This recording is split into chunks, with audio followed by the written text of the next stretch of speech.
أعوذ بالله من الشيطان الرجيم. بسم الله الرحمن الرحيم.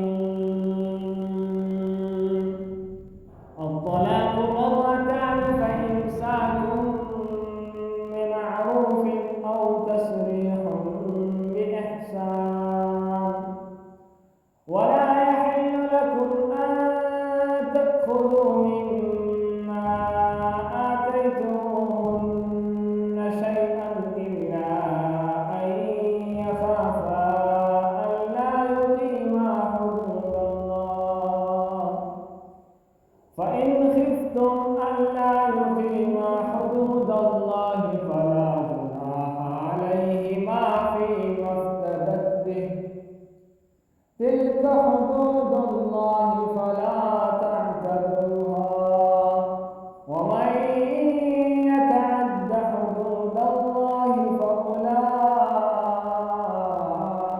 هم الظالمون.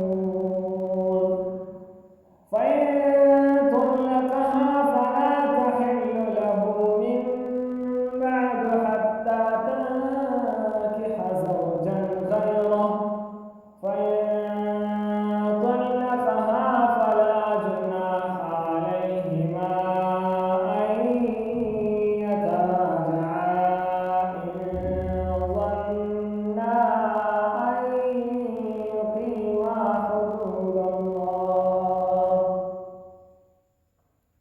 وتلك حدود الله يبينها لقوم